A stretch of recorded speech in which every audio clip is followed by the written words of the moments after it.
Story time about how my boss severely bullied me because she was envious of me. Disclaimer, this is not my story time, it was sent to me on Instagram. I work at a really high-end nail salon. I'm talking about $200 to $300 per manicure and pedicure. So it's very high-end and our clientele is very rich. My goal has been to open my own nail salon, but it hasn't happened yet. Obviously, I don't have enough money to open it, so I needed to get a job. This new nail salon had opened up near my house. It was the prettiest thing I'd ever seen in my life, so I definitely wanted to get a job there. I went in for an interview with the owner of the nail salon. During the interview, she was really nice, but kind of gave off that queen bee vibe.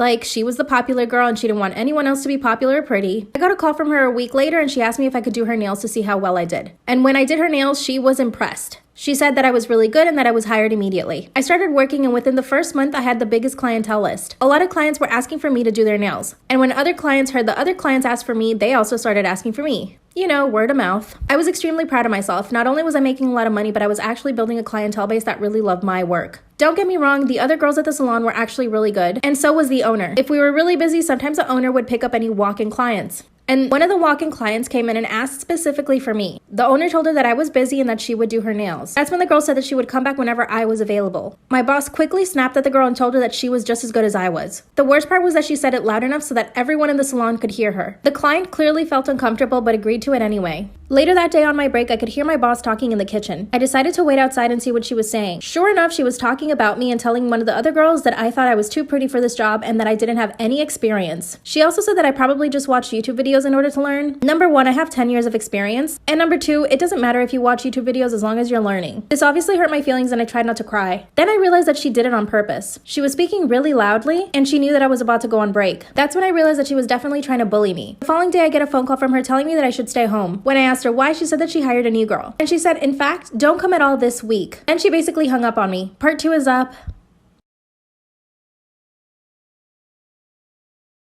Part 2 of how my boss bullied me because she was extremely envious of me. Disclaimer, this is not my story time, I sent me on Instagram. After she told me not to come into work for an entire week because she was hiring a new girl, I decided to go in the following day and just make sure that I still had my job. I walked in and said hi to everyone. This is when, once again, I catch her talking trash about me with the new girl. She told the new girl that I thought I was better than everyone and that she should definitely stay away from me. But again, I didn't say anything just because I didn't want to have any confrontations with my boss. I waited a few seconds, knocked on the door, and entered. I asked her if I could speak to her and she said yes. I told her I couldn't stay off working for a full week. This is when she said, okay, fine, you can come in tomorrow. But you're gonna have to train the new girl because she has zero experience. So essentially, I wasn't gonna be doing anyone's nails, I was gonna be training the new girl. This made me upset, but I knew that I needed to play my cards right. So I said yes with a smile on my face. I trained the new girl for the entire week and she actually turned out to be pretty good at nails. The following week, she was even taking on clients for gel manicures. Now, I thought this was gonna make my boss upset, but it actually made her really happy. Finally, I see that everyone's starting to pack up their stuff to leave early. I asked one of the girls what was happening and she said that everyone was going to dinner together. I said, oh, okay. And she said, weren't you told? No, I was not told. I knew this was another intimidation/bullying tactic from my boss. My boss had even invited the new girl, and not me. They all left, went to dinner, and my boss pretended not to even see me when she was leaving. The following day, I come into work and one of my clients is already waiting for me. We sit down at the table and my client begins to tell me that my boss was talking trash about me before I came in, and that she even did it in front of the clients. She informed me that my boss was talking trash about my body, my hair, and my clothes, and that I was basically a j-lo knockoff.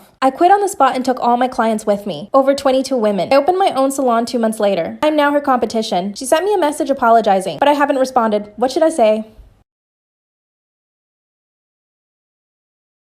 Story time about how 2 men tried to kidnap me after work. Disclaimer, this is not my story time, I sent me on Instagram. I just turned 19 years old and I've been working at a coffee shop for 6 months. Unfortunately, sometimes I have to close the coffee shop all by myself, but it didn't really ever bother me until now. My parents, on the other hand, really don't like for me to close the coffee shop by myself, which of course makes total sense. At first I thought they were just overreacting, but they weren't. My parents would usually pick me up after my closing shift, but they would always arrive 15 minutes before I actually had to lock up just to make sure that I got out safely. 2 weeks ago, my dad had to go on a business trip, so my mom was the one that was going to have to go pick me up by herself. A few hours before closing time, my mom texted me saying that unfortunately the car wasn't turning on. She told me that she would call AAA, but I told her not to worry and that I would just get an Uber home. She kept fighting me on it, but I managed to convince her to just stay home. I kept my mom in the loop the entire night about the closing shift, and finally I called my Uber. The Uber was 10 minutes away, so I just waited inside until I saw them pull up. As I was gathering my things and putting on a jacket, I hear a knock at the door. When I turn around to look, it's a guy in a suit. He begs for me to let him in so that he could get a coffee. I apologized and said that we were closed for the night but that he could come back in the morning. Then he started begging more and more. I actually felt really bad for him because he looked like he was freezing, so I decided to open the door and let him in quickly. He ordered an espresso and I quickly made it. I handed it to him, he paid really quickly and told me he was on his way out. Suddenly, another guy walks in through the door because I forgot to lock it behind me. And when the other guy walks in, the first guy told him to go straight to the cash register. Instantly, I knew that I was being robbed.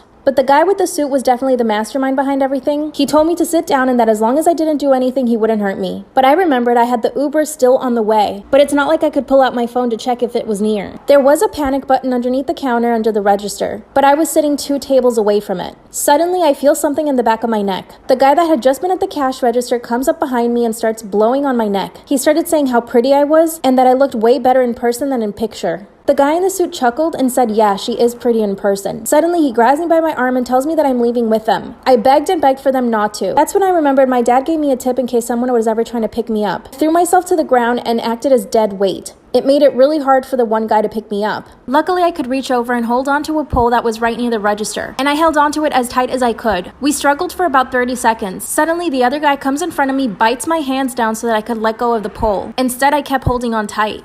Out of nowhere, my phone starts to ring and I realize it's probably the Uber driver. I told the guys that my Uber driver was waiting for me outside and that they would get caught. The Uber driver must have seen what was happening inside because he started beeping really loud. The guy in the suit puts me in a chokehold and I begin to pass out. Part 2 is up.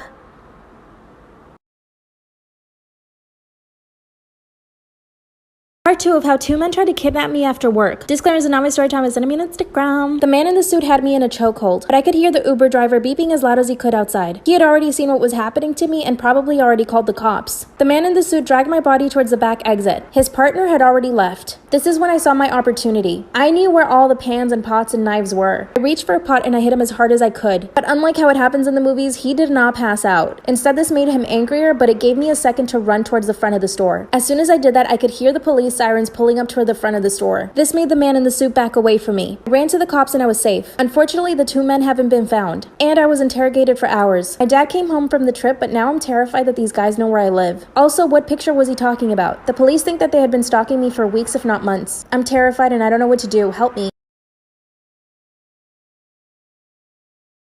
Story time about how my husband ran away with his brother's wife on their wedding day. Disclaimer, this is not my story time, send me on Instagram. My husband has been a serial cheater for the 5 years that we've been married. He started cheating on me 2 weeks after we got married. And no, he never bothered to hide any of it. Anytime I found out about an affair, I would ask him and he would be honest and tell me that yes, he was having an affair, but that he would end it. But of course I knew that once a cheater, always a cheater. So I never ever trusted him after that. I wanted to even the playing field, so I decided to have my own affairs. You see, I wanted to give him a taste of his own medicine so that he could see what it felt like.